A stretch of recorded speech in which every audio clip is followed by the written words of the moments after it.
Hi hello வணக்கம் நண்பர்களே, இது உங்கள் டப்ஸ் தமிழ். இன்னைக்கு நம்ம 2023ல ரிலீஸ் ஆன third pair of shoe prince என்ற ஒரு சைனீஸ் மர்டர் மிஸ்ட்ரி மூவியை தாங்க பார்க்க போறோம். எனக்கும் ரொம்ப வருத்தமா தாங்க இருக்கு. நம்ம சேனல் இந்த இடத்துக்கு வந்தது காரணமே நம்ம கொரியன் படங்களையா போட்டு தான். ஆனா பாருங்க, இப்ப கொரியன் படங்களை நம்மளால அதிகமா பண்ணவே முடியல. வேற என்னங்க பண்ண முடியும்? நம்ம போடுற ஜேர்னலுக்கு ஏத்த மாதிரியான மேக்சிமம் கொரியன் படங்களை நம்மளே பண்ணிட்டோம். இன்னும் 1-2 படங்கள் பண்ணாம இருக்குதான். நான் ஏற்கனவே உங்கள்கிட்ட சொல்லியிருக்கேன்ல, மத்தவங்க பண்ணியே இருந்தாலும் சில படங்களை நான் பண்ணியே ஆகணும்னு எனக்கு ஒரு லிஸ்ட் இருக்குங்க. அதுல இருந்து ஒன்னொன்னா எடுத்து வர்றேன்னு. அந்த லிஸ்ட்ல சில முக்கியமான கொரியன் படங்கள் இன்னமும் பெண்டிங்ல இருக்கதான் செய்து, வாய்ப்பு வரப்போ அதை எடுத்து விடுவோம். பட் மேட்ரு, நம்மளே நிறைய கொரியன் படங்களை பண்ணி அடுத்து எந்த படமும் இப்போதைக்கு ஸ்டாக் இல்லாம அவுட் ஆஃப் ஆர்டர்ல இருக்குன்றதுனால சைனீஸ் பக்கம் வந்திருக்கோம். சைனீஸ் படமும் சும்மா இல்லைங்க, அதுலயும் கதை, ட்விஸ்ட், க்ளூ, இன்வெஸ்டிகேஷன் எல்லாம் தெரிக்கும். அப்படி மொத்தமா தெரிக்க விட்டுருக்க ஒரு படத்தை தான் இன்னைக்கு பார்க்க போறோம். படத்தோட கதை: படம் ஆரம்பிக்கும் போதே ஒரு பொண்ணு கொல்லப்படுறா. கொலகார யாருன்னு தெரியலையா? பட் கிரைம் சீன்ல இருந்து 3 விதமான ஷூ பிரிண்ட்ஸ் போலீஸ்காரங்களுக்கு கிடைக்குது. சொல்ல போனா இது ஒண்ணு மட்டும் தாங்க போலீஸ் கிடைச்ச ஒரே ஆதாரம். 3 ஷூ பிரிண்ட்ஸை மட்டுமே க்ளூவா வச்சு கொலையாளி எப்படி தட்டி தூக்க போறாங்கன்ற ட்விஸ்ட் தான் படத்தோட கதை. ஒவ்வொரு படத்துல வரக்கூடிய ஒவ்வொரு ட்விஸ்டும் ஒரு ரகம் தானே. அப்படி இந்த படத்துல வரப்போற ட்விஸ்ட் எந்த ரகம்? படத்துக்குள்ள போய் பாத்துருவோமா? அதுக்கு முன்னால நம்ம சீரிஸ் சேனலோட லிங்க் டிஸ்கிரிப்ஷன்ல கொடுத்துருக்கேன். அடுத்த வாரத்துல ஒரு புது சீரிஸும் ஸ்டார்ட் ஆயிடும். சீரிஸ் மேல விருப்பம் உள்ளவங்க சேனலை ஃபாலோ பண்ணி வீடியோஸ் பார்த்து என்ஜாய் பண்ணுங்க. அப்புறம் குரல் ஒரு மாதிரி கோழிக்கால குழாங்கல்ல வச்சு தேய்ச்ச கணக்கா குறகுறன்னு இருக்கோ? எனக்கு அப்படிதாங்க ஃபீல் ஆகுது. உங்களுக்கு அந்த மாதிரி ஃபீல் ஆகலனா ஓகே, இருந்தா அந்த ஒரு வீடியோல மட்டும் மன்னிச்சிருங்க.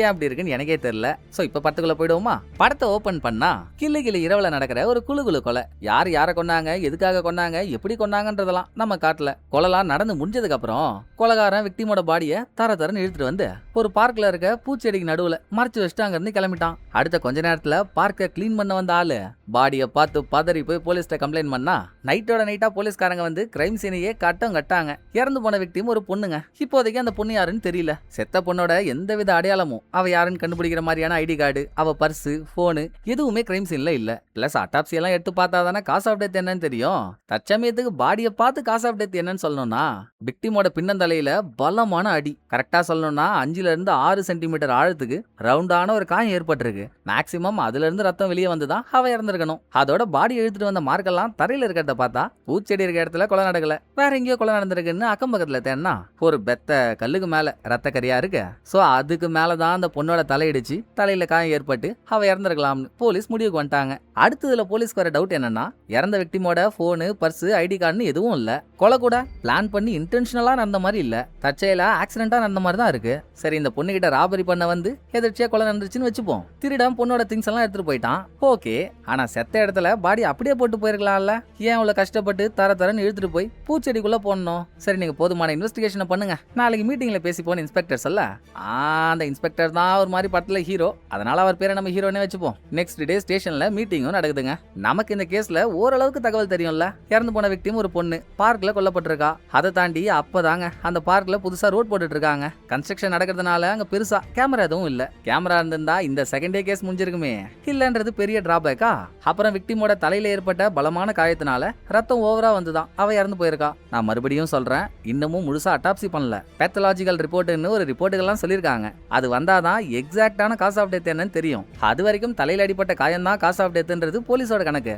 இது இல்லாம இறந்த விக்டிமோட கையில நடுவிரல் நகத்துக்கு அடியில ஒரு பிளாக் கலர் லெதர் ஷூவோட சின்ன சாம்பிள் ஒண்ணு கிடைச்சிருக்கு. எல்லாத்துக்கும் மேல கிரைம் சீன்ல புதுசா ஒரு ரோட் போட்டிருக்காங்கல்ல, அங்கேயும் சரி, பாடி கிடைச்ச அந்த பூந்தோட்டத்தை சுத்தியும் சரி 3 விதமான ஷூ பிரிண்ட்ஸ் கிடைச்சிருக்குங்க. ஷூ பிரிண்ட் ரோட்ல காஞ்சிருக்க டைம் வச்சு பார்த்தா கரெக்டா கொலை நடந்த டைம்ல இருந்து ஒரு 5-10 நிமிஷம் முன்ன பின்ன அந்த டைம்ல தாங்க ஷூ பிரிண்ட் ரோட்ல பதிஞ்சிருக்கு. என்னடா இது? அப்படின்னா கிரைம் சீன்ல 3 பேர் கண்டிப்பா இருந்திருக்கானுங்க. அவனுங்க பாடியையும் பார்த்திருக்கணும். அவனுங்க எந்த தப்பும் பண்ணாம நல்லவனுங்களா இருந்திருந்தா பாடிய பார்த்ததும் போலீஸ்ட சொல்லிருக்கலாம்ல. ஏன் சொல்லல? அப்ப 3 பேருமே கொலைகாரனுங்களோ? அப்படியே இருந்தாலும் ஒரு பொண்ணை கொல்லவா 3 பேரு? எங்கேயோ இடிக்குதேடா அப்படின்னு டவுட் ஆன ஹீரோ, ரைட், அது என்னன்றத போக போக பார்த்துப்போம். முதல்ல விக்டிம் யாருன்னு அடையாளத்தை கண்டுபிடிச்சிங்களா? சீக்கிரம் அதை பாருங்கன்னு சொன்னதோட பாடி எங்க கிடைச்சதோ அங்க இருந்து ஒரு 500 மீட்டர் தள்ளி ஒரு பெரிய ஹாஸ்பிடல் ஒண்ணு இருக்கா.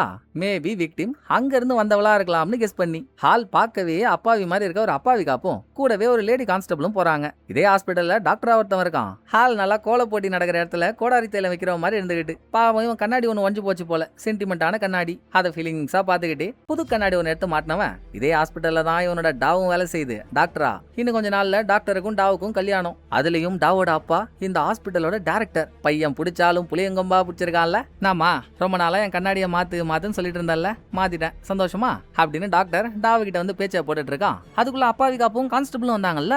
விசாரிச்சு பார்த்தா விக்டிம் இந்த ஹாஸ்பிட்டல்ல தாங்க டாக்டரா வேலை செஞ்சிருக்கா.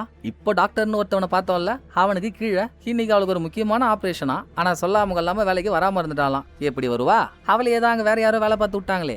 எப்படியோ இது வரைக்கும் தெரியாத விக்டிமோட அடையாளம் இப்ப தெரிஞ்சிடுச்சுல்ல. விக்டிமுக்கு ஃப்ரெண்ட்ஸ் ஃபேமிலின்னு பெருசா யாரும் இல்லங்க. ஒரே ஒரு பாய் ஃப்ரெண்ட் இருக்கான். அவனும் இப்ப ஊர்ல இல்ல, வெளியூர் போயிட்டானா. நாளைக்கு காலையில் தான் வருவான். சிறப்பு. சரிப்பா, நீ என்ன பண்ண? விக்டிமோட சாவு நடந்த அன்னைக்கு இவ யாருக்கெல்லாம் கால் பண்ணா, யாருக்கிட்ட இருந்தெல்லாம் இவளுக்கு கால் வந்துச்சுன்ற லிஸ்ட் எடு. நாளைக்கு பாய் ஃப்ரெண்ட் வந்ததும் நான் அவங்கிட்ட பேசிக்கிறேன் அப்படின்னு சொன்ன இன்ஸ்பெக்டர் மறுநாள் பாய் ஃப்ரெண்ட் வந்ததும் அவனை லாக் பண்ணி உட்கார வச்சு ஆரம்பத்துல இவன் தான் கொலைகாரனா இருப்பானோன்ற மாதிரி இன்வெஸ்டிகேஷனை ஸ்டார்ட் பண்றாரு. அவன் அலண்டுட்டான். ஏங்க, நான் கட்டிக்கு போற பொண்ணை நானே ஏங்க கொல்ல போறேன்? செப்டம்பர் 2ஆம் தேதி தானே அவ செத்தா.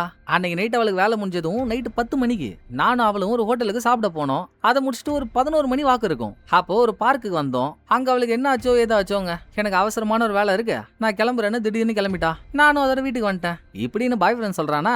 டேய், நல்லா கரண்ட் கம்பியில கை வச்ச கரடி மாதிரி இருந்துகிட்டு உன் மொழியே சரியில்லை, எதுவா இருந்தாலும் உண்மையை சொல்ற, பொய் சொல்லி நான் கண்டுபிடிச்சேன், விளைவுகள் வேற மாதிரி இருக்கும்டா அப்படின்னு ஹீரோ மிரட்டிட்டு இருக்கப்போ அப்பாவி காப்பிட்ட இருந்து கால் வர. ஹீரோ விக்டிமோட கால் ஹிஸ்டரி எல்லாம் கேட்டுருந்தாருல்ல, கேட்டுச்சுங்க. விக்டிம் சாகிறதுக்கு முன்னால இவ 3 தடவை இவ செல்ல இருந்து யாருக்கோ கால் பண்ணிருக்கா. யாருக்குன்னு பார்த்தா நம்ம ஹாஸ்பிட்டல்ல டாவுன்னு ஒரு பொண்ணை பார்த்தோமே அவளுக்கு. அடுத்து டாவு கட்டிக்க போற டாக்டர்னு ஒருத்தவரை பார்த்திருந்தோம்ல, அவர்கிட்ட இருந்து விக்டிமுக்கு 3 வாட்டி போன் வந்திருக்கு. ஆனா விக்டிம் அந்த போனை எடுக்கல. 4வதா பாய் ஃப்ரெண்ட் விக்டிமுக்கு கால் பண்ணிருக்கான். அதையுமே விக்டிம் எடுக்கல. சோ யார் இந்த டாவு, யார் இந்த டாக்டர், இதெல்லாம் ஹீரோ பாய் ஃப்ரெண்ட் கிட்டே கேட்டதும் ஆமாங்க, அந்த 2 பேரும் என் ஆள் வேலை செய்யற அதே ஹாஸ்பிட்டல்ல இருக்கவங்க தான். டாவும் என் ஆளும் ரெட்டை சடையில வச்ச ஒத்த ரோசாக்கள் மாதிரி பயங்கர திக் ஃப்ரெண்ட்ஸ். அப்புறம் டாக்டர் அவர் கீழே தான் என் ஆளு வேலையே செய்யறா அப்படின்னு பாய் ஃப்ரெண்ட் அவனுக்கு தெரிஞ்சதெல்லாம் சொல்லி முடிக்க அடுத்த விசாரணை டாவு கிட்ட. அவளுக்கு அவ ஃப்ரெண்டு செத்துட்டான்னு தெரிஞ்சதும் இன்னும் ஒப்பாரி வைக்கிறா. எம்மா கண்ணீரெல்லாம் ஒரு 1/4 மணி நேரம் கழிச்சு வச்சுக்கலாமா, ஃபர்ஸ்ட் கேட்கற கேள்விக்கு பதில் சொல்லுமா. செப்டம்பர் 2ஆம் தேதி அன்னைக்கு தான் விக்டிம் செத்த நாள். உனக்கு விக்டிம் 3 வாட்டி போன் பண்ணிருக்காள்ல, ஏன் போன் எடுக்கலன்னு கேட்டா, நான் என்ன கனவாங்க கண்டாவன் சாக போறான்னு, ஹாஸ்பிட்டல்ல டியூட்டில இருந்தாங்க, ஒரு முக்கியமான ஆபரேஷன் பண்ணிட்டு இருந்தேன், அப்ப எப்படி போன் எடுக்கிறதுன்னு எடுக்கல அப்படின்னு டாவு சொல்றா. இதுக்கப்புறம் டாக்டர் கிட்ட போய் என்கொயரி பண்ணா, என்ன அது விக்டிம் செத்துட்டாளா அப்படின்னு அவருக்குமே ஷாக்கு. ஏங்க, அந்த பொண்ணு என்னோட அசிஸ்டன்ட்டுங்க. செப்டம்பர் 3ஆம் தேதி ஹாஸ்பிட்டல்ல முக்கியமான ஆபரேஷன் ஒன்று இருந்துச்சு, அவ தான் அந்த ஆபரேஷனையும் பண்ணணும். சோ அது சம்பந்தப்பட்ட டீடைல சொல்லலான்னு அவளுக்கு அன்னைக்கு நைட்டு கால் பண்ண, எடுக்கலன்னதும் விட்டேன். என்னங்க இப்படி ஆகி போச்சுன்னு டாக்டரும் வெக்ஸ் ஆகுறாரு. ஆனாலும் ஹீரோவுக்கு டாக்டர் மேல டவுட் இருக்கதான் செய்யுது. கிரைம் சீன்ல 3 விதமான ஷூ பிரிண்ட் கிடைச்சது இல்ல. சோ ஹாஸ்பிட்டலோட செக்யூரிட்டி கிட்ட ரகசியமா, ஏன் ராஜா உங்க டாக்டர் அவரோட ஷூ எல்லாம் எங்க வைப்பாரு, அந்த ஷூ ஸ்டாண்ட காட்டினா நல்லா இருக்கும்னு கேட்டேன். டாக்டரோட ஷூவை திருடுதனமா ஆட்டியா போட்டு அந்த ஷூ பிரிண்டையும் கிரைம் சீன்ல கிடைச்ச ஷூ பிரிண்டையும் செக் பண்ணா 2ம் மேட்ச் ஆகலங்க. இது இல்லாம விக்டிமோட நடுவிரல் நகத்துக்கு அடியில கருப்பு கலர் லெதர் ஷூவோட சாம்பிள் தானே கிடைச்சது. டாக்டரோட ஷூவோ பிரவுன் கலர். அப்போ டாக்டரை சந்தேகப்படுறதுல அவசியமே இல்லல்ல. டாக்டரை சஸ்பெக்ட் லிஸ்ட்ல இருந்து தூக்கிட்டாங்க. டாக்டரை மட்டும் இல்ல, பொதுவாவே இவங்க விசாரிச்ச வரைக்கும் விக்டிம் கூட இருக்க ஆளுங்க அவளை கொலை பண்ண மாதிரி தெரியல. போதா குறைக்கு விக்டிமோட போனு, பர்ஸ், ஐடி இதெல்லாம் வேற காணோமா. நிச்சயமா இதை ராபரி பண்ண வந்து நடந்த கொலையாதாங்க இருக்கும். எவனோ ராபரி பண்ண வந்திருக்கான், அங்க ஏதோ ஒண்ணு நடந்து இவ ஆக்சிடென்டா செத்துட்டா. இதுல இன்னொரு தகவலும் இருக்கு. விக்டிமோட பாடியில மோதிர விரல்ல அவன் மோதிரம் போட்டிருந்த மாதிரி அச்செல்லாம் இருக்கு. ஆனா மோதிரத்தை அவன் பாடியிலயும் சரி, சுத்தி இருந்த கிரைம் சீன்லயும் சரி எங்கேயும் காணோம். அப்ப ராபரி பண்ண வந்தவன் விக்டிமோட போனு, பர்ஸ மட்டும் இல்ல மோதிரத்தையும் கழட்டி எடுத்துட்டு போயிருக்கான். கழட்டினவ வீட்டுல வச்சு அழகா பாப்பான். நிச்சயமா அதை வெளியே எடுத்துட்டு வந்து விற்பான்ல. சோ செகண்ட் ஹேண்ட் போனை எங்கெல்லாம் வாங்குவாங்களோ அங்க போய் ரைட விடுங்க. நம்ம அந்த திருட்டு கோட்டை புடிச்சு உருட்டியே ஆகணும்னு ஹீரோ ஆர்டர் போட அப்பாவி காப் தான் அந்த மார்க்கெட்டுக்கு போய் ஒவ்வொரு கடையா விசாரிச்சுட்டு இருக்கான். இவன் கேட்ட வரைக்கும் ரீசெண்டா விக்டிமோட போன் மாடல் என்னவோ அந்த போன் சேலுக்கு வந்த மாதிரி தெரியல. சத்திய சோதனடான்னு இவன் மார்க்கெட்டை விட்டு வெளியே வரப்போ அங்க டிபார்ட்மெண்ட்ல இருந்த கான்ஸ்டபிள் இது வரைக்கும் ஆஃப்ல இருந்த விக்டிமோட போன் ஆன் ஆயிடுச்சுன்றதையும் அதோட லொகேஷன் என்னன்றதையும் கண்டுபிடிக்கிறா. அப்பாவி காப்பு இருக்காங்க அந்த மார்க்கெட்ல தான் ஒரு கடைகிட்ட விக்டிமோட போன் லொகேஷன் காட்டுது. அட என்னப்பா நீ விசாரிச்ச, போன் அங்கதான்ப்பா இருக்கு, இதான்ப்பா போனோட நம்பரு, கால் பண்ணி சீக்கிரம் பிடிப்பா அவனை அப்படின்னு கான்ஸ்டபிள் சொல்லி அப்பாவி காப்பா அந்த கடைக்கு போறதுக்குள்ளங்க கொலகாரன் செல்ல வித்துட்டு அதுக்கான காசை வாங்கிட்டு போயிட்டான். இவ்வளவு பெரிய மார்க்கெட்டு, சிசிடிவி கேமரா கூடவா இருக்காதுன்னு நீங்க கேட்கலாம். அப்பாவி காப்பும் அதை நினைச்சுதான் கேமராஸை செக் பண்றாரு. ஆனா பாருங்க, கொலகாரன் எந்த கடையில போனை வித்தானோ கரெக்டா அங்க இருக்க கேமரா மட்டும் வேலை செய்யல. பிளான் பண்ணி தான் எடுத்துட்டு வந்து இங்க கொடுத்துருப்பான் போல. ஐயோ போச்சே, அம்மா போச்சே, இப்படி ஆயிடுச்சே, எல்லாத்துக்கும் நான் தான் காரணம்னு அப்பாவி காப் ஹீரோ கிட்ட கண்ணீர் விட்டுட்டு இருக்கப்போ பரவாயில்லடா, போன் தானே போச்சு. இன்னமும் கொலகாரம் மோதிரத்தை வைக்கல. அதை வைக்க எப்படியும் ஒரு ஜுவல்லரி ஷாப்புக்கு போவான். அந்த கடையிலயாவது முன்கூட்டியே சொல்லி வைங்கடா. இந்த வாட்டி அவன் மிஸ் ஆனா உங்களை நான் கொன்றுவேன். இதை ஹீரோ சொல்லும் போதே இங்க கொலகாரனுக்கு என்ன பணம் தேவையோ மோதிரத்தை வைக்க ஒரு கடைக்கு போயிட்டான். அவங்க நீக்க மோதிரத்தை வாங்கி வச்சுக்கிட்டு தோ பாயிண்ட் வரட்டும் அப்படின்னு கொலகாரனை போலீஸ் வர வரைக்கும் நிக்க வச்சேங்க அவனை புடிச்சு கொடுத்துட்டாங்க. நல்லா தானே போயில அடிச்சுட்டு வந்த தலையாட்டி பொம்மை மாதிரி இருந்துகிட்டு கொலை திருட போன இடத்துல காசுக்காக நீ கொலைலாம் பண்ணுவியாடா அப்படின்னு அவனை ஸ்டேஷன்ல உட்கார வச்சு விசாரிச்சா அவன் ஒரு பெரிய ட்விஸ்ட கொடுக்குறான். ஐயா சாமி கடவுளே கணபதி, நான் அந்த பொண்ணோட திங்ஸ் எல்லாம் எடுத்தது உண்மைதான் ஐயா. ஆனா அந்த பொண்ணை நான் கொல்லல ஐயா. கரெக்ட். நான் இன்னைக்கு நைட்டு கிரைம் சீனுக்கு போனேன். எதாச்சியா அந்த வழியா நடந்து போயிட்டு இருக்கப்போ என்னடா பூச்செடியில என்ன மோன் இருக்கேன்னு எட்டி பார்த்தா அந்த பொண்ணோட பாடி. பயந்து போய் ஓட்டம் போச்சு. இந்த புதுசா போட்டுட்டு இருக்காங்கல்ல ரோடு, அது மேல வந்து நின்ன. அப்பதான் எனக்கு ஒரு யோசனை. நமக்கும் பணம் தேவைப்படுது. பொண்ணு செத்தாலும் அவளுக்கு பக்கத்துல பர்சலா இருந்துச்சு. ஏன் சும்மா விட்டு போவானே? பை செலவுக்கு இல்லைனாலும் கை செலவுக்கு ஆகும்னு திரும்ப அங்க போய் அந்த பொண்ணோட பேகு போனெல்லாம் எடுத்துக்கிட்டு அவ கையில போட்டிருந்த மோதிரத்தையும் உருவி எடுத்துட்டு வந்துட்டேன்யா. நான் பார்க்கும்போது அந்த பொண்ணு கண்ணை மூடிதான் இருந்தா. ஆனா அவ உயிரோட இருக்காளா செத்துட்டாளான்னு கூட நான் செக் பண்ணல. பயம். திருந பேக்கோட நேரா வீட்டுக்கு ஓடி வந்துட்டேன். நான் வரும்போது 11 மணி இருக்கும்ன்றான் திட்டுக்கோட்டு. அடுத்தவன் வீட்டுல எல்லாம் போய் செக் பண்ணா விக்டிம் கிட்ட இருந்து அவன் எடுத்துட்டு போன பேக் வீட்டுல தான் இருக்கு. எடுத்துட்டாங்க. ஆனா அவன் தான் கொலகாரன்னு அடிச்சு சொல்ற மாதிரி எவிடன்ஸ் கிடைக்கவே இல்ல. கிரைம் சீனுக்கு இவன் வந்திருக்கான். விக்டிமோட நடுவிரல் நகத்துக்கு அடியில கிடைச்ச பிளாக் கலர் லெதர் ஷூவோட சாம்பிளும் இவன் ஷூவோட சாம்பிளும் மேட்ச் ஆகவே இல்ல. பிளஸ் இவன் 11 மணிக்கெல்லாம் வீட்டுக்கு போயிட்டான்னு சொல்றான்ல. அவன் வீட்டுக்கு பக்கத்துல இருக்க சிசிடிவி கேமரா ஃபுட்டேஜ் செக் பண்ணா அதுவும் உண்மைதான். 11 மணிக்கு தாங்க விக்டிமோட கொலையே நடந்துச்சு. ஆனா 11 மணிக்கே திட்டுக்கோட்டு வீட்டுக்கு போயிட்டான்றப்போ இவன் கொலகாரனா இருக்க சத்தியமா வாய்ப்பு இல்லையே. அதனால இந்த க்ளூவும் டெட் எண்ட்ல முடியுது. ஆனா கேஸ்ல சின்ன முன்னேற்றம் தான். கிரைம் சீன்ல கிடைச்ச 3 ஷூ பிரிண்ட்ஸ்ல ஒரு பிரிண்ட் யாரோடதுன்னு தெரிஞ்சு போச்சு இல்ல. மீதி 2 தான் யாரோடது எப்படி அங்க வந்துச்சுன்னு தெரிஞ்சுக்கணும். சோ போட்ட கோட்டெல்லாம் அழிச்சிட்டு திரும்ப முதல்ல இருந்து ஆரம்பிக்கடான்னு இன்ஸ்பெக்டர் இங்க சொல்லி முடிக்க அங்க விக்டிமோட பாய் ஃப்ரெண்ட் கடைசியா இவனும் விக்டிமும் எந்த பார்க்ல இருந்தாங்களோ அங்க ஒரு இடத்துல நின்று தம்ம போட்டுட்டு இருக்கான். அப்ப இவனுக்கு பின்னால வந்த யாரோ ஒருத்தன் தலை தம் அடிக்கணும், கொஞ்சம் லைட்டர் மட்டும் கொடுங்களேன், பத்த வச்சுட்டு கொடுத்துறேன்னு கேக்குறப்போ பாய் ஃப்ரெண்ட் அவனுக்கு நெருப்பு பத்த வைக்க லைட்டர் ஆன் பண்றான். அப்பதாங்க இவன் நடுமூலைக்கு நச்சுன்னு ஒரு மேட்டர் ஞாபகம் வருது. அதோட கையில இருக்க லைட்டரை இறுக்கமா புடிச்சுக்கிட்டு குடு ஸ்டேஷன் ஓடி வந்தவன். சார் எனக்கு ஒரு மேட்டர் ஞாபகம் வந்துச்சு சார். அன்னைக்கு நீங்க டக்குன்னு வந்து ஆள் செத்துட்டான்னு உடனே எனக்கு இந்த விஷயம் ஞாபகமே வரல. இப்பதான் சார் புடிச்சேன். நானும் விக்டிமும் செப்டம்பர் 2ஆம் தேதி நைட்டு 10 மணிக்கு அந்த பார்க்ல இருந்தோன்னு சொன்னல. அப்ப நான் தம் அடிக்கணும்னு ஒரு ஆளுக்கு பின்னால இருந்து நான் அவர்கிட்ட லைட்டர் கேட்டேன் சார். அவரும் லைட்டரை கொடுத்தாரு. இடமே ஒரு இருட்டா இருந்துச்சா அவர் மூஞ்சி என்னால பார்க்க முடியல. ஆனா அந்த ஆளுக்கு பக்கத்துல தோல்ல சாஞ்ச மேனிக்கு ஒரு பொண்ணு இருந்தா. என்னதான் இருட்டா இருந்தாலும் அந்த ஆள் லைட்டர் ஆன் பண்றப்போ ஃபேஸ் ஓரளவுக்கு தெரிஞ்சுதா. அதை வச்சு எனக்கு லைட்டரை கொடுத்த ஆளு கண்ணாடி போட்டுருக்கிறதா நான் பார்த்தேன் சார். லைட்டரை கொடுத்தவன் அதை திரும்ப வாங்கிட்டு போனோம்ல. என்ன நினைச்சானோ லைட்டரை கொடுத்துட்டு அவசரமா பொண்ணை கூட்டிட்டு அங்க இருந்து போயிட்டான். இது யூஸ்ஃபுல்லான தகவலா இல்லையான்னு எனக்கு தெரியல. எதுவா இருந்தாலும் சொல்ல நீங்க கேட்டீங்கல்ல. பார்க்ல இருக்கப்போ நடந்த விஷயம் அது. அதான் ஞாபகம் வந்தது ஓடி வந்து சொல்லிட்டேன் அப்படின்னு எல்லாம் பாய் ஃப்ரெண்ட் சொல்றாங்க. சிங்கிள் டீ கேஸ் இங்க அடிக்கிறவனுக்கு சிறு துளியும் பெருவெல்லம் தானே. ஏற்கனவே இந்த ராபரிக்காக நடந்த கொலை நினைச்சிட்டு இருந்தா பொருளை எடுத்துட்டு போனவனே ஸ்டேட்மெண்ட் கொடுத்துட்டான். நான் வரும்போதே விக்டிம் இறந்து போய் தான் கிடந்தா நான் பார்த்தேன்னு. அப்ப நான் திரும்ப ஃபர்ஸ்ட்ல இருந்து விக்டிமுக்கு தெரிஞ்ச ஆளுங்க தான் அந்த கொலையை பண்ணிருக்கணும்ன்ற ஆங்கிள் தானே விசாரணை எடுத்துட்டு போக முடியும்.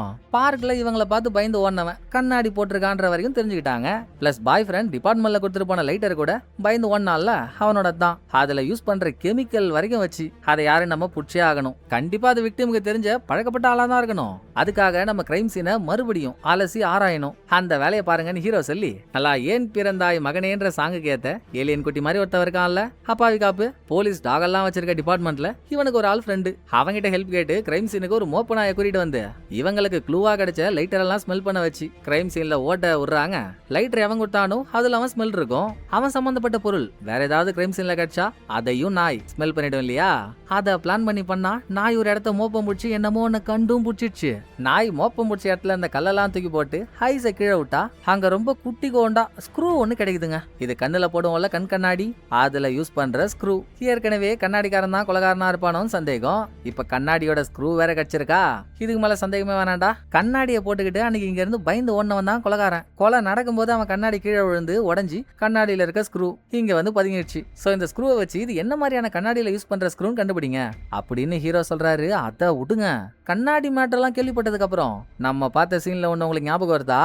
கேஷுவலா பார்த்த சீன் எப்படி மாசா ஒரு ட்விஸ்ட கொடுக்குது பாருங்க.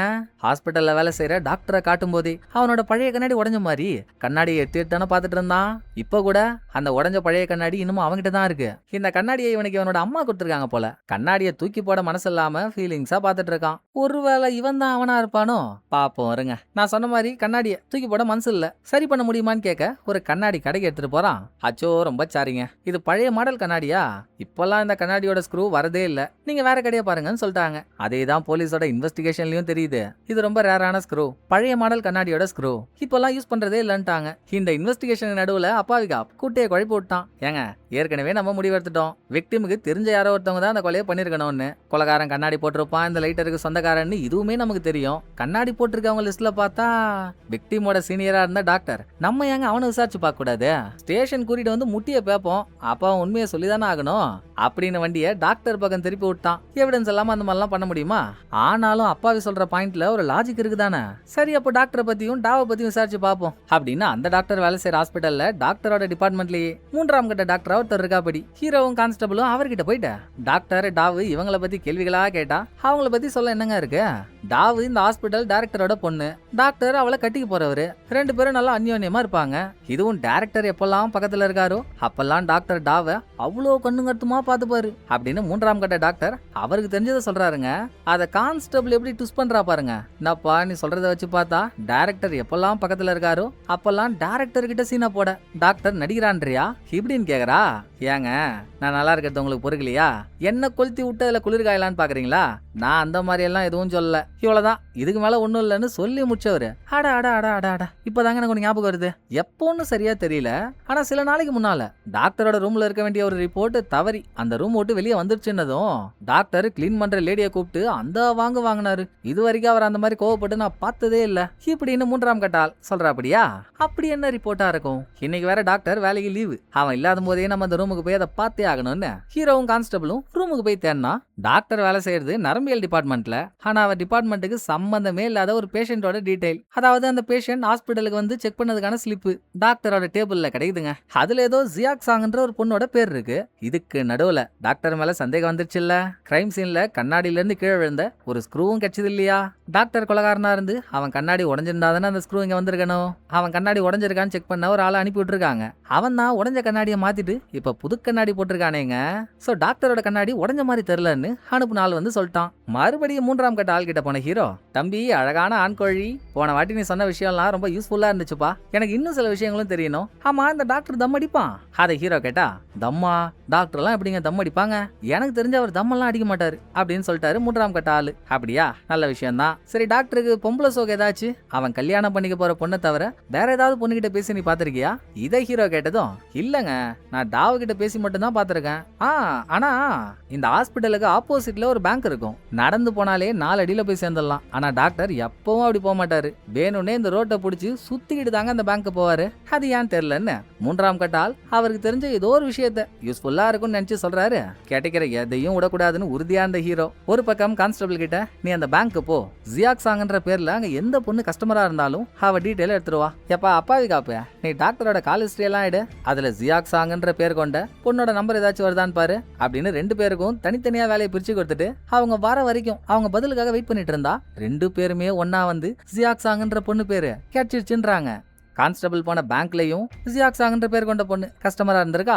அப்பாவை காப்பி எடுத்த டாக்டரோட கால் ஹிஸ்டரியிலையும் ஜியாக் சாங்ன்ற பொண்ணோட நம்பர் இருந்திருக்கு. ஜியாக் சாங் கணவன் இல்லாம தனியா அவ குழந்தையோட வாழ்ந்துட்டு இருக்க பொண்ணு. டாக்டரும் ஜியாக் சாங்கும் அடிக்கடி எல்லாம் பேசிக்கிட்டது இல்ல. கால் ஹிஸ்டரியில ஒரே ஒரு வாட்டி தான் அந்த பொண்ணோட நம்பரே இருக்குன்னா பாத்துக்கோங்களேன். யார் அந்த பொண்ணா இருப்பான்னு இவங்க யோசிச்சுட்டு இருக்கும் போதே அந்த பக்கம் டாக்டர், அவன் கண்ணாடி ஒஞ்சு போச்சு இல்ல, இன்னைக்கு அவனை வைஸ் பிரசிடென்டா அப்பாயிண்ட் பண்ண போற நாள். அன்னைக்கு அம்மா கொடுத்த கண்ணாடியை தான் போரிட்டு போனோன்னு உடஞ்ச கண்ணாடியை சரி பண்ண ஸ்க்ரூ இல்லனாலும் அதை டேப்பால சுத்தி அந்த பழைய கண்ணாடியை போட்டுட்டு தாங்க மீட்டிங்கே போறான். வைஸ் பிரசிடென்டா ஆக்கியாச்சு. சந்தோஷத்தோட நைட்டு முழுக்க செம்மையா குடிச்சவன் ஜியாக் சாங்னு பொண்ணோட பேரை சொல்லி ஆவாஸ் மட்டும் காட்டிட்டு இருக்காங்கல்ல, அந்த பொண்ணோட வீட்டுக்கு டைரக்டா போறான். போய் நின்ன மாத்திரத்துல டாக்டர் கேட்கறது சிகரெட் தான். ஸ்மோக்கிங் இஸ் இன்ஜூரியஸ் டு ஹெல்த்ரா, தெரியாத உனக்கு? அப்புறம் எதுக்கு அடிச்சிட்டு இருக்கேன்னு ஜியாக் சாங் சொன்னான். நான் என்ன எப்ப பார்த்தாலுமாமா அடிக்கிறேன், உன்னை பார்த்தா உங்ககிட்ட வந்தாதான் அடிக்க தோணுது, சீக்கிரம் சிகரெட் எடுத்துருவான்னு கேட்டு சிகரெட் வருதோ இல்லையோ அதுக்குள்ள தலைவர் ஜியாக் சாங்கோட சின்ன மேட்சே நடத்தி முடிச்சிட்டாரு. அதோட நைட்டு தூங்கி காலையில ஜியாக் சாங் கண்ண முழிச்சா பக்கத்துல டாக்டரை காணோம். இவளுக்காக ஒரு லெட்டர் எழுதி வச்சுட்டு போயிருக்கான். எல்லாம் நம்ம ஆல்ரெடி பேசினதானமா, நம்மளால காலம் முழுக்க ஒன்னா இருக்க முடியாது. என்ன வேற இப்ப வைஸ் பிரசிடென்ட் ஆகிட்டாங்க. நான் என் வாழ்க்கையும் பார்த்தாகணும்ல. டாவை கல்யாணம் பண்ணாதான் இந்த கரியரை கேட்ச் பண்ணிட்டு அப்படியே போக முடியும். நீ உன் வாழ்க்கைய பாரு, நான் என் வாழ்க்கைய பாக்குறேன் அப்படின்னு பிரேக்கப்ப லெட்டரா எழுதி வச்சுட்டு என் ஞாபகமா இந்த கண்ணாடி என்னை பொறுத்த வரைக்கும் பிரைஸ் லெஸ்ஸுமா, ரொம்ப ரொம்ப முக்கியமான ஒண்ணு, என் ஞாபகமா வாங்கிட்டே கொடுத்துட்டு போறேன், பத்திரமா வச்சுக்கோன்னு அவன் எஸ் ஆயிட்டான். ஜியாக் சாங்கும் அவன் நிலைமையை புரிஞ்சுக்கிட்டு பிரச்சனை எல்லாம் பண்ணல, அழுவதோட நிறுத்திக்கிட்டா. இது முடிய கான்ஸ்டபிள் ஜியாக் சாங்க பத்தின தகவல் எடுத்துட்டாங்கல்ல. ஜியாக் சாங்கோட நெருங்கிய தோழி ஒருத்தி இருக்கான்னு தெரிஞ்சுக்கிட்டு கான்ஸ்டபிள் அவகிட்ட போய் கதை கேக்குறா. அவளும் ஜியாக் சாங்க பத்தியும் டாக்டரை பத்தியும் புட்டு வச்சிட்டா. சில மாசங்களுக்கு முன்னால அவங்களுக்குள்ள பழக்கமாச்சுங்க. ஜியாக் சாங்கோட பையனுக்கு உடம்பு சரியில்லை. அது என்னன்னு பார்க்க ஹாஸ்பிட்டல் போனா. நைட்டு செம்ம மழையா, திரும்ப ரிட்டர்ன் வர வண்டி இல்ல. வா, நான் உன்னை கூட்டிட்டு போய் வீட்டுல விடுறேன்னு வண்டியில லிப்ட் கொடுத்து அந்த கண்ணியை தூக்கிட்டான். பழகும்போது கூட டாக்டர் பயங்கர பாதுகாப்பா தாங்க பழகிருக்கான். எப்படின்னா, எனக்கு ஆல்ரெடி டாவ கூட கல்யாணம் ஆக போகுது. அப்படி கல்யாணம் ஆனாதான் என்னோட கரியர் உச்சத்துக்கு போகும். நான் உச்சத்துக்கு போனாதான் என் அம்மா சந்தோஷப்படுவாங்க. இருந்தாலும் உன்னையும் காதலையும் என்னால மறக்க முடியல. எப்ப வேணும்னா வெட்டிட்டு போவேன்னு அக்ரிமெண்ட்டை போட்டு தான் பழகியே இருக்கான். அவ பாவம் கணவன் இல்ல, துணைக்கு ஆள் இல்லாம டாக்டர் சொன்ன வார்த்தையை நம்பி அவ பல வருஷ வாழ்க்கைய டாக்டர் கூடவே இருந்து தியாகம் பண்ணிருக்கா. இதை விட இன்னொரு பெரிய தியாகமும் பண்ணிருக்கா. என்ன தெரியுங்களா? நடுவுல ஜியாக் சாங் டாக்டரால பிரெக்னன்ட் ஆகியும் அவன் வாழ்க்கை நல்லா இருக்கணும்னு அதை கழிச்சிருக்கா. எல்லாம் மான்சூன்ல பிறந்த மன்சூர் அலிகான் மாதிரி இருந்துகிட்டு டாக்டரு கெரியருக்கு ஒரு பொண்ணு, காதலுக்கு ஒரு பொண்ணுன்னு ஜமாய் வாழ்க்கை வாழ்ந்திருக்காங்க. இதை ஹீரோ கிட்ட சொல்லலான்னு கான்ஸ்டபிள் ஸ்டேஷன்ல வெயிட் பண்ணிட்டு இருக்கப்போ ஹீரோக்கு ஏதோ ஒரு அன்னோன் நம்பர்ல இருந்து போட்டோ ஒன்று ரிசீவ் ஆகுது. திரும்ப அந்த நம்பரை கால் போட்டா போன் போல. இப்போதைக்கு அது யாரோட நம்பர்னு பார்க்கவும் ஹீரோவுக்கு மூடு இல்ல. ஏன்னா அவங்க அனுப்புன போட்டோவே போதும். ஹீரோ கண்ணாடியை பத்தி தெரிஞ்சுக்க டாக்டர் கிட்ட ஆள் அனுப்புனப்போ டாக்டர் புது கண்ணாடியை போட்டிருந்தானா. வைஸ் பிரசிடென்ட் ஆகிற டைம்ல அம்மா கொடுத்த கண்ணாடியை தான் போடணும்னு பழைய கண்ணாடியில டேப்பை போட்டு அதை போட்டிருந்தாலங்க. யாரோ அதை போட்டோ எடுத்துதான் ஹீரோவுக்கு அனுப்பியிருக்காங்க. இதுக்கு மேல எப்படி ஜியாக் சாங்க விசாரிக்காம இருக்க முடியும்? கான்ஸ்டபிள் விசாரிக்க ஜியாக் சாங்கோட வீட்டுக்கு போனா பார்க்ல கண்ணாடி போட்டால் பாய் ஃப்ரெண்ட் கிட்ட கொடுத்த லைட்டர்ல என்ன கெமிக்கல் யூஸ் பண்ணாங்களோ அந்த கெமிக்கல் டப்பா இருக்கு. டாக்டர் கொடுத்துட்டு போனா அவன் கண்ணாடியையும் கான்ஸ்டபிள் பார்த்துட்டா. எதுக்கு இங்க வச்சு பேசி ஜியாக் சாங்கோட பையனுக்கு வேற மேட்டர் தெரிஞ்சுக்கிட்டு ஒரு ½ hour கீழே வாயம்மா, தனியா பேசுவோம் அப்படின்னு டாக்டரும் ஜியாக் சாங்கும் செப்டம்பர் 2ஆம் தேதி எந்த பார்க்ல இருந்தாங்களோ கான்ஸ்டபிள் அவளை அங்கேயே கூட்டிட்டு போயிட்டு, அன்னைக்கு நைட்டு நீங்க இங்க வந்தீங்கல்ல, அதுக்கப்புறம் இந்த பார்க்ல ஒரு பொண்ணு கொல்லப்பட்டிருக்கா தெரியுமா உனக்கு? அவ டாக்டரோட அசிஸ்டன்ட் மட்டும் இல்ல, டாவோட பெஸ்ட் ஃப்ரெண்டும் கூட. இதெல்லாம் கான்ஸ்டபிள் சொல்ல இருந்துட்டு போட்டோங்க, எனக்கு என்ன வந்துச்சு? இதுக்கும் டாக்டருக்கும் என்ன சம்பந்தம்? அவன் தான் கொலை பண்ணிருப்பான்னு சந்தேகப்படுறீங்களா? அதெல்லாம் இல்ல, நானும் டாக்டரும் பார்க்ல ஒன்னா இருந்தோம். அப்புறம் நானும் அவனுமே இங்க இருந்து கிளம்பிட்டோம். நைட்டு முழுக்க அவன் என் கூட தான் இருந்தான். அப்புறம் எப்படி அவன் கொண்டிருப்பான்னு தக்காளி ஜியாக் சாங் பொய் சொல்றா. ஐயோ, ஒன்ன மாதிரி ஒரு 4 பொண்ணுங்க இருந்தா போதுமா? அவன மாதிரி ஆளுங்க கொழுத்து போயிருப்பானுங்க. ஒரு விஷயம் நல்லா நோட் பண்ணிக்கோ, நீ சொல்ற பொய்னால பாதிக்கப்பட போறது நீ மட்டும் இல்ல, நாளைக்கு உன் பையனும் தான். சோ எதுவா இருந்தாலும் மறைக்காம உண்மையை சொல்லு. அன்னைக்கு நைட் என்ன ஆச்சுன்னு கான்ஸ்டபிள் கொஞ்சம் ஸ்ட்ரிக்டா கேட்க டாக்டரும் ஜியாக் சாங்கும் பார்க்ல இருந்து ஒரு டாக்ஸியை பிடிச்சி கிளம்பிட்டாங்க. போற வழியில டாக்டர் 3 வாட்டி விக்டிமோட செல்லுக்கு கால் பண்ணிக்கிட்டே இருந்திருக்கான். அவன் போன் எடுக்கவே இல்லையா? சோ டாக்டர் பாதியிலேயே டாக்ஸி நிறுத்திட்டு ஜியாக் சாங்க மட்டும் அனுப்பிட்டு அவன் இறங்கிட்டான். அதுக்கப்புறம் அவன் என்ன பண்ணான்னு அவனுக்கு தான் வெளிச்சம். ஜியாக் சாங் தெரிஞ்சதெல்லாம் சொல்லிட்டா. சரிம்மா, வீட்டுல லைட்டர்ல யூஸ் பண்ற கெமிக்கல் இந்த கண்ணாடி கட்சிதே, இது யாரோடதுன்னு கேட்டா அதுவும் டாக்டரோடதான்னு உண்மையை சொல்லிட்டா. கான்ஸ்டபிள் இந்த கண்ணாடியை ஸ்டேஷன் எடுத்துட்டு போய் ஏற்கனவே கிரைம் சீன்ல கண்ணாடியில இருந்து கழண்டு விழுந்த சின்ன ஸ்க்ரூ ஒன்னு இருக்குல்ல, அதை கண்ணாடியோட போட்டு மேட்ச் பண்ணி பார்த்தா அதுக்காகவே செய்யப்பட்ட மாதிரி கரெக்டா செட் ஆகுதா? இவ்வளவு எவிடன்ஸ் இருக்கிறப்போ இனிமேல் ஏன் டாக்டர் அரெஸ்ட் பண்ணி யோசிச்சுக்கிட்டு அவரு இப்பதான் வைஸ் பிரசிடென்ட் பதவி கிடைச்சிருச்சுன்ற சந்தோஷத்துல சொந்த ஊருக்கு போய் அம்மா கிட்ட விஷயத்தெல்லாம் சொல்லி அங்கேயே பட்டறைய போட்டிருக்கான். அவனை வீடு பொந்து தூக்குறாங்க. அவன் அம்மாவுக்கு மேட்டர் தெரிஞ்சுட்டா ரொம்ப ஃபீல் பண்ணுவாங்களேன்னு வேற எதையோன்னு சொல்லி அவனை ஸ்டேஷன் கூட்டிட்டு வராங்க. ஒரு நிமிஷம், ஒரு செகண்ட், ஒரு சின்ன பதட்டம் கூட டாக்டர் மூஞ்சில இல்லங்க. அவன் மேல என்ன அலிகேஷன் வச்சாலும் எவிடன்ஸ் இருக்கா அவங்கள்ட்ட? என்ன அடிப்படையில என்ன தூக்கிட்டு வந்து விசாரிக்கிறீங்க? நான் தான் விக்டிமா கொன்னேன்னு உங்ககிட்ட எவிடன்ஸ் இருக்கா? அதையும் மீறி நான் தான் கொன்னன்றீங்கன்னா, அன்னைக்கு நைட்டு நான் முழுக்க என் ஃப்ரெண்டோட இருந்தேன், நீங்க அவளை கூட்டிட்டு வாங்க, அவ எனக்கு ஆதரவா சாட்சி சொல்லுவான்னு தேவையே இல்லாம ஜியாக் சாங்க உள்ள எழுதுறாங்க. ஒரு சரியான ஆண்மகனா இருந்தா என்ன பண்ணும்? நம்மள நம்பி ஒரு பொண்ணு இருக்கான்னா எந்த பிரச்சனையிலயும் அவளை மாட்டி விடாம காப்பாத்து தானே செய்யணும். இவன் தப்பிக்க அவ எப்படியும் இவனுக்கு ஆதரவா தான் சாட்சி சொல்லுவான்னு தெரிஞ்சு அவளை உள்ள எழுதுறான். இதெல்லாம் கான்ஸ்டபிளுக்கு தெரிஞ்சு வெறி ஆயிட்டாலே. டேய் பாவி படுபாவி, ஏன்டா ஒரு பொண்ணு வாழ்க்கையில இப்படி விளாடுற? நான் ஏற்கனவே அவளெல்லாம் பார்த்து பேசிட்டேன்டா. ஆனா அவளும் ஒரு முட்டா மூதேவிதான். நீ எப்படி நம்புறியோ அதே மாதிரிதான் அவளும் நடந்துக்கிறா. அப்படிப்பட்ட நல்ல பொண்ணுக்கு பாவத்து மேல பாவமா செய்யறோன்னு உனக்கு கொஞ்சம் கூட தோணல? சோத்துல சால்ட் போட்டு சாப்பிடுறியா இல்ல சுகர் போட்டு சாப்பிடுறியாடா? சீ, ஒன்ன மாதிரி ஆளை பார்த்தாலே எனக்கு உடம்பெல்லாம் அருவருப்பா இருக்கு அப்படின்னு இவ போடல. டாக்டர் மனசு மாதிரி அன்னைக்கு நைட்டு நடந்த உண்மையெல்லாம் ஒத்துக்கிட்டான். வேற என்ன, செப்டம்பர் 2ஆம் தேதி இவனும் ஜியாக் சாங்கும் பார்க்க பார்க்ல இருந்தாங்களா? அப்ப பாய் ஃப்ரெண்டும் விக்டிமும் இவங்களுக்கு பின்னால வந்து யாரெல்லாம் சரியா தெரியல. பாய் ஃப்ரெண்ட் லைட்டரை கொடுன்னு கேட்டிருக்கான். இவனும் கேஷுவலா லைட்டரை கொடுத்துட்டு எதர்ச்சியா திரும்பி பார்த்தா அங்க நின்னுட்டு இருந்த விக்டிம் ஜியாக் சாங்கோட டாக்டர் இருக்கிறத பாத்துட்டா. அவ வேற டாவோட நெருங்கிய தோழியாச்சு. பத்த வச்சு புகைய விட்டா பவர் கிக் ஆயிடுமே. அதுல பயந்து போய் ஜியாக் சாங்கோட ஒன்ன வந்தாங்க. டாக்ஸில போறப்போ அந்த பொண்ணு உண்மையை சொல்ற கூடாதுன்னு சமாளிக்க 3 தடவை கால் பண்ணா. அவ எடுக்கலன்னதும் ஜியாக் சாங்க தனியா டாக்ஸில அனுப்பி விட்டு இவன் மறுபடியும் பார்க்க வந்து விக்டிமை மீட் பண்ணி, மாடி நீ நினைக்கிற மாதிரி எல்லாம் ஒண்ணும் இல்ல மாடி, அது வந்து இப்படின்னு ஒட்ட டேப் ரெக்கார்டர் மாதிரி சமாளிக்க என்னென்னமோ சொல்ல அவ அதை ஏத்துக்கவே இல்ல. இந்த கேப்ல விக்டிம் ஏற்கனவே டாவ் உண்மையை சொல்ல 3 வாட்டி அவளுக்கு கால் பண்ணிட்டா. ஆனா அவ எடுக்கல. டாக்டர் வந்து என்னென்னமோ பேசி சமாளிச்சு அவ கிளம்புறன்னு கிளம்பி அவளை தடுக்க டாக்டர் லைட்டா தள்ளி விட்டதாங்க. ஒரு பக்கம் டாக்டர் போட்டிருந்த கண்ணாடி தவறி கீழே வந்து உடஞ்சி அதோட ஸ்க்ரூ செங்கலுக்கு அடியில போய் மாட்டிச்சு. இன்னொரு பக்கம் அவளா போய் ஒரு கல்லு மேல விழுந்து தலையில ஓட்ட விழுந்து இறந்துட்டு இருக்கா. ரொம்ப முக்கியமான விஷயம், கல்லுல தலை பட்டதும்லாம் விக்டிம் இறக்கலங்க, உயிரோட தான் இருந்திருக்கா. காப்பாத்தணும்னா அப்ப காப்பாத்திருக்கலாம். டாக்டர் மண்டைக்குள்ளேயோ ஏகப்பட்ட எண்ணம். நான் பண்றதுன்னு தெரியலையே. வருங்கால மாமனார் வேற எந்த செட்டையும் பண்ணி மாட்டிக்காதப்பா, நம்ம ஹாஸ்பிடல்ல வைஸ் பிரசிடென்ட் பதவி காலியா இருக்கு, நான் அதை உனக்கு வாங்கி தரேன்னு சொல்லியிருக்காரு. இப்ப கொலை கேஸ்ல மாட்டிக்கிட்டா நம்ம வாழ்க்கையே வீணா போயிடுமே அப்படின்னு அவ உயிரோட இருக்கான்னு தெரிஞ்சும் காப்பாத்த எந்த முயற்சியும் பண்ணாம விக்டிமை தரன்னு இழுத்துட்டு போய் பூச்செடிகளுக்கு நடுவுல மறைச்சு வச்சுட்டு அங்க இருந்து ஓட்டம் புடிச்சிட்டாங்க. ஆனா போற வழியில இவனுக்கு மனசு கேட்கல. 1000 இருந்தாலும் அது ஒரு உயிர்ல, உயிரை காப்பாத்துற நம்மளையே அதை அனாதையா விட்டு வரலாமா? அதை நினைச்சு விக்டிமை காப்பாத்தலான்னு திரும்ப கிரைம் சீனுக்கே ஓடி வந்தா அதுக்குள்ள அவ இறந்துட்டா.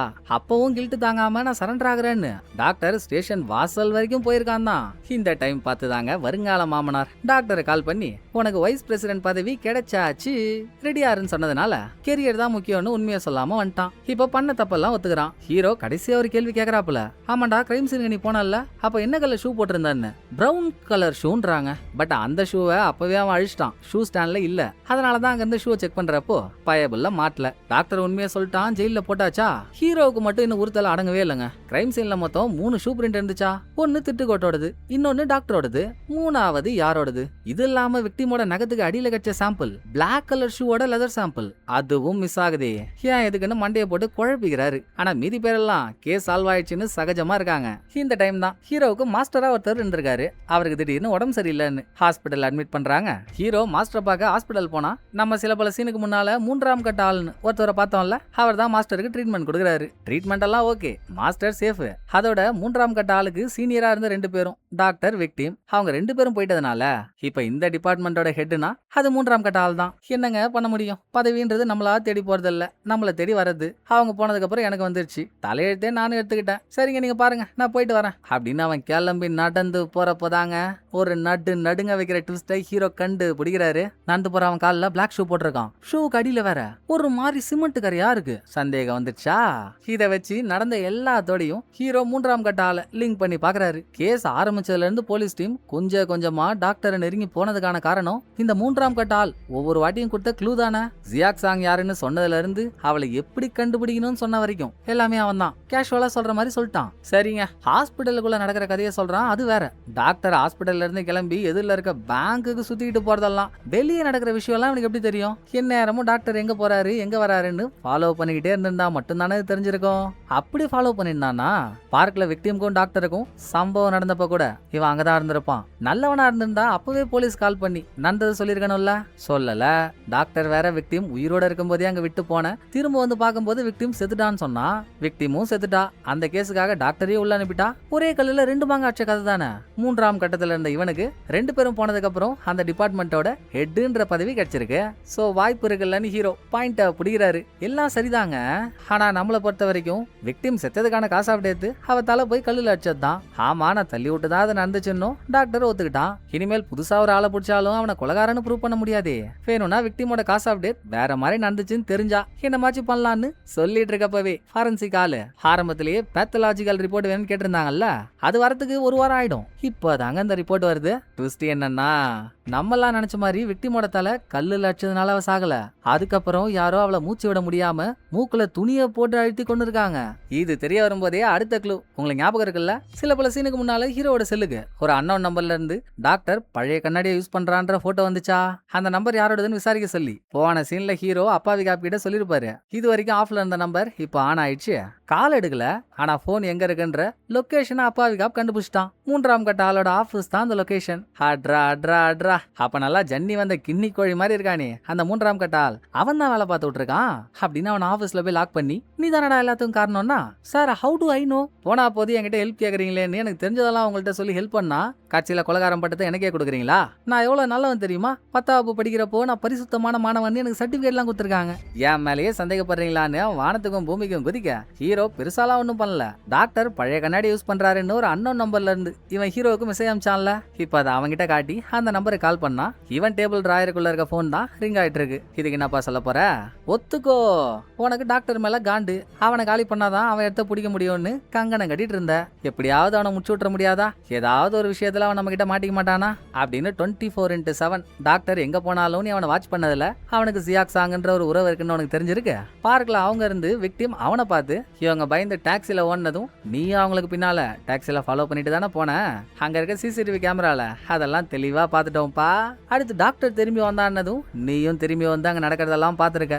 டாக்டருக்கும் விக்டிமுக்கும் சண்டை நடந்து டாக்டரோட கண்ணாடி உடஞ்சங்க உழறதெல்லாம் நீ நோட் பண்ணிருக்க. அதனாலதான் கண்ணாடி சம்பந்தப்பட்ட க்ளூவை போட்டோவா நீ எனக்கு அனுப்பியும் இருக்க. டாக்டர் விக்டிம உயிரோட இருக்கும்போதே அங்க போட்டு போயிட்டான். அதுக்கப்புறம் விக்டிம மூச்சு விட முடியாம பண்ணி சாகடிச்சிருக்காங்கன்னு பேத்தலாஜிக்கல் ரிப்போர்ட் வந்திருக்கு. அப்புறம் விக்டிமோட விரல் நகத்துக்கு அடியில கருப்பு கலர் லெதர் ஷூவோட சாம்பிள் கிடைச்சதுப்பா. இதான உன் ஷூ? இந்த சாம்பிளையும் அதையும் செக் பண்ணா தொக்காணி மாட்டிப்ப. இதை ஹீரோ சொல்லும் போதே அங்க நடந்த உண்மையான ட்விஸ்ட 3ஆம் கட்டால் யோசிச்சு பாக்குறான். எல்லாமே உண்மைதாங்க.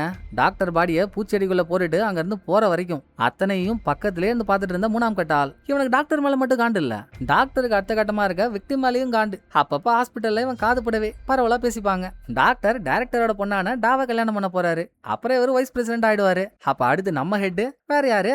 விக்டிம் தான் அப்படின்னு எல்லாம். அப்ப டாக்டரை காலி பண்றதோட மட்டும் இல்லாம விக்டிமோட கதையையும் முடிச்சாதானே இவனுக்கு லாபம். சோ நம்ம கொண்டுட்டு அந்த பழிய டாக்டர் மேல போட்டுற வேண்டியதான்னு விக்டிம் கிட்ட போய் விக்டிமோட மூஞ்சில துணியை போட்டு மூடி அவளை கொன்னு இருக்கான். அதுல விக்டிம் துடிச்சிட்டு இருக்கப்பதாங்க இவன் நகத்தால 3ஆம் கட்ட ஆளோட ஷூவை சுரண்டி அதோட சாம்பிள் அவன் நகத்துக்கடியில வந்திருக்கு. அப்போ கிரைம் சீன்ல கிடைச்ச 3வது ஷூ பிரிண்ட் 3ஆம் கட்ட ஆளோடது. இந்த அளவு ஆதாரத்தோட புட்டு புட்டு வச்சதும் 3ஆம் கட்ட ஆளால இதுக்கு மேல என்ன பண்ண முடியும்? சரண்டராவான்னு பார்த்தா அடங்கா மாட்டான். திடீர்னு நாங்க ஒரு நர்ஸ் வர நர்ஸு கழுத்துல கத்திய வச்சு தப்பிக்க பாக்குறான். அவன் போக பின்னாலேயே ஹீரோ துரத்த அதுக்குள்ள இதே ஹாஸ்பிட்டல்ல தானே ஹீரோட மாஸ்டர் பேஷண்டா இருக்காரு. அவர் மனைவியும் அந்த வழியை எதிர்ச்சியா வரப்போ 3ஆம் கட்ட ஆள் மாஸ்டரோட மனைவிய கத்தி முனையில புடிச்சிட்டான். இப்படியே அவன் ரூஃப் டாப்புக்கு போக சும்மா விட்டுருவாங்களா? 5 நிமிஷத்துல அங்க ஸ்வாட்டி மாலுங்க வந்து சுத்து போட்டாங்க. ஏன்டா அதான் மாட்டிக்கிட்டல்ல, சீக்கிரம் படத்தை முடிக்கணும்டா. எல்லாருக்கும் வேலை வெட்டி இல்ல. நல்லா குச்சி ஐஸ்ல போட்ட பச்சி மாதிரி இருந்துகிட்டு இப்படியே கரைச்சல் கொடுத்துட்டு இருந்தா பாக்குற ஆடியன்ஸ் பாஞ்சு வந்தவன் நடிப்பாங்க. நீ அவங்கள கொண்டுட்டு அப்படியே போயிடுவியா? தேவையில்லாம கேஸ் மேல கேஸ் தான். வெளியே இருக்கவன் பொண்டாட்டி புள்ளியோட நிலைமையை நினைச்சு பாரு. நீயா சண்டை ஆயிட்டனா உனக்கு கொடுக்க போற தண்டனையிலையாவது பாதி குறையும். முடிச்சுக்கோ பொழைச்சிக்கோன்னு ஹீரோ அட்வைஸ போட கரெக்ட் தான் இல்ல. மத்தவங்களை கொண்டு அதுக்கும் கேஸ் வாங்கி என் வாழ்க்கை தான் வீணா போகுது. அதுக்கு என்ன நானே சாகடிச்சுக்கிறேன்னு கத்தி அவன் கழுத்துக்கிட்ட எடுத்துட்டு போறான். அப்புறம் எதுக்குங்க மாஸ்டர் மாஸ்டர் நீங்க ஒருத்தருக்கு நம்ம பேரை வச்சோம்? அவர் வேலையை காட்ட வேணாவா? பேஷண்டா இருந்தாலும் எழுந்துச்சு ஜாக்கி ஜான் ஸ்டைல்ல ஒரு பஞ்சு விட்டதும் கத்தி அவனை விட்டு பறகுது. ஸ்வாட்டி மாலுங்கெல்லாம் இவனை வந்து பிடிக்கிறாங்க. Case solved. அப்புறம் என்ன, அவ்வளவுதான், படம் முடிஞ்சிச்சு. குற்றவாளி தான் பிடிச்சாச்சு. இது வரைக்கும் வெயிட் பண்ணி படம் பார்த்ததுக்கே நன்றி. இதுக்கு மேலே வெயிட் பண்ணிட்டு இருக்கீங்க. போலாம். சோ இந்த படம் உங்களுக்கு பிடிச்சிருக்குன்னு நம்புறேன். அடுத்த ஒரு நல்ல படத்துல வந்து நான் உங்களை மீட் பண்றேன். இந்த வீடியோ உங்களுக்கு பிடிச்சிருந்தா லைக் பண்ணிடுங்க. எப்படி பண்ணிருக்கேன்றத மறக்காம கமெண்ட்ல சொல்லிடுங்க. தேங்க்யூ. டடா பாய்.